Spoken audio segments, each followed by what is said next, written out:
This is Vera of Vera's Custom Quilts, and in this video I'm joining rows for a Quilt As You Go project.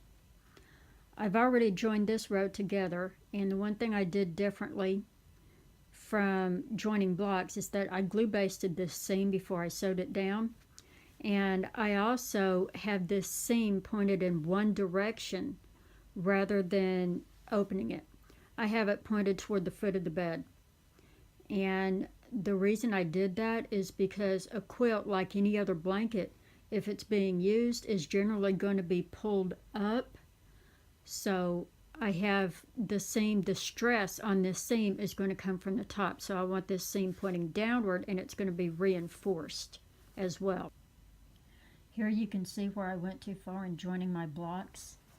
The quilting stops right here, and I actually sewed to right here, which is quite a bit further than I should have. So what I'm going to have to do is remove some of these stitches. I've ripped out the stitches from these two areas right here and pulled the batting back even with the quilting where it's supposed to be. My next step is to remove the batting flush with the quilting. So I'm going to cut all of this off. You can see how uneven my batting is, and this is the reason I'm going to cut it. I want to get it even with where the quilting is. I just want to stop right above where I quilted it.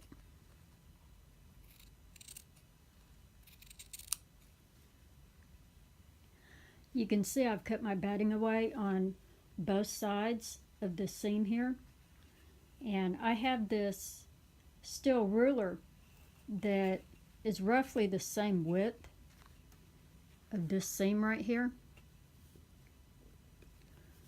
So what I've done is I've cut a long strip of batting the same width as this ruler,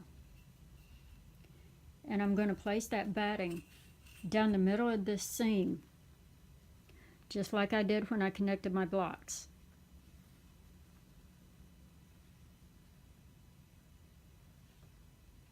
I'm using my own homemade basting spray for this.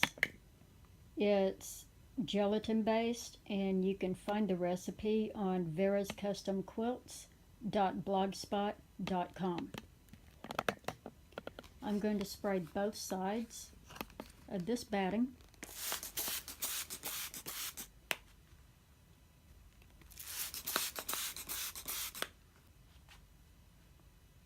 And now I'm going to press this batting into place.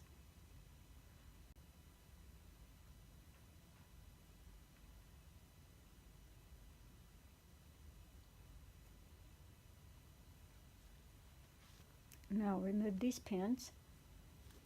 Now for this row, I'm going to do it the opposite way. Since the stress is going to come from the top, I want my seam folded over this way.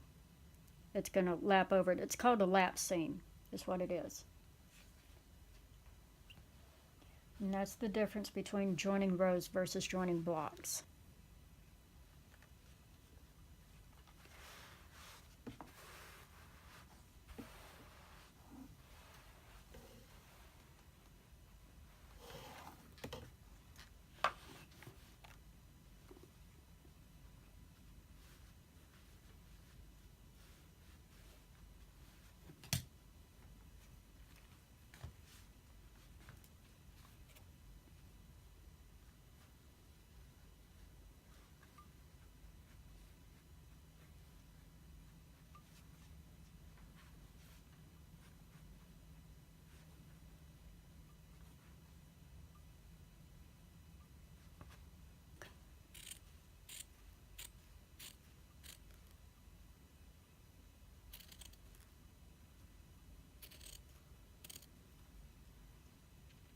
You want to fold this over,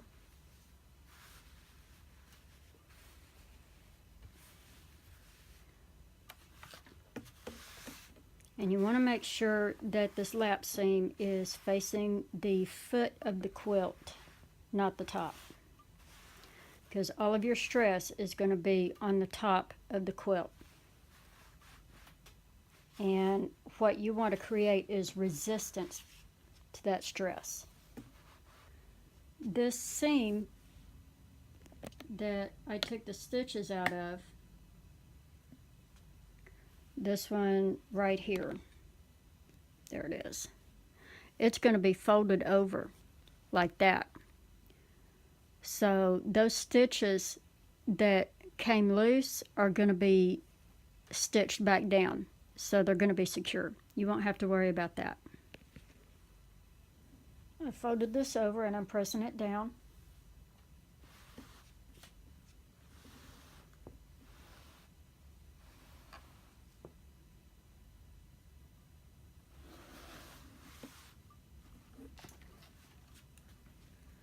Now I'm going to cut off this excess along the crease.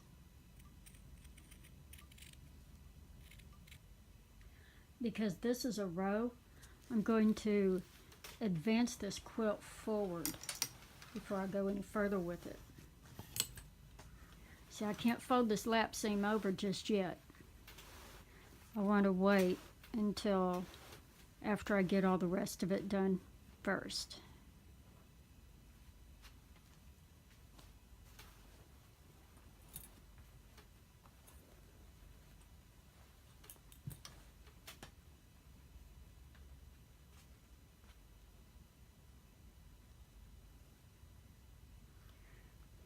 Now I'll continue on like I did before, cutting the excess batting, putting this batting down, secure it, blah blah blah, etc. And I'll go ahead and do that now. I folded this seam over once, and now I'm going to fold it over again.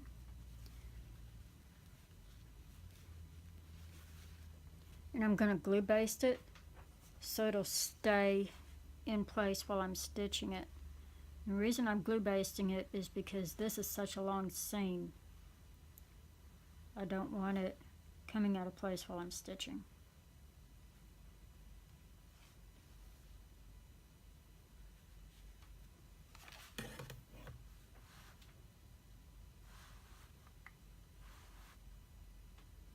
Okay, I've done my lap seam, I've ironed it and glue basted it down, and now it's time to sew it up.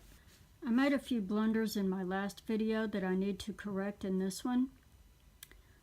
First of all, concerning the clear polyester thread, I said that the setting had to be loose. Actually, it needs to be tight, but the setting is still a 3, at least on my Brother machine.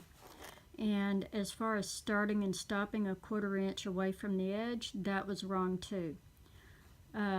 You need to start and stop in line with where your quilting is, and if that is a 1/2 inch away from the edge of your block, then you also need to start and stop a 1/2 inch from the edge on your lap seam.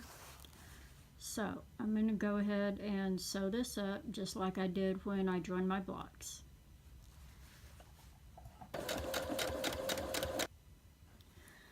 This seam right here is where I had to rip out the stitches in order to put the batting flush with the 2 seams.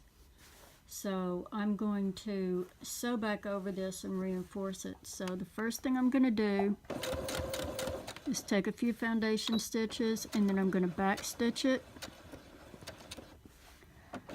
Then continue sewing across the seam.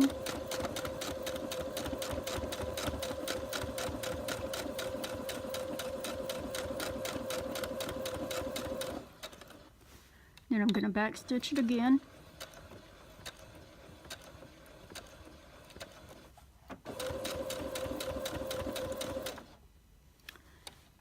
And that'll finish out that seam.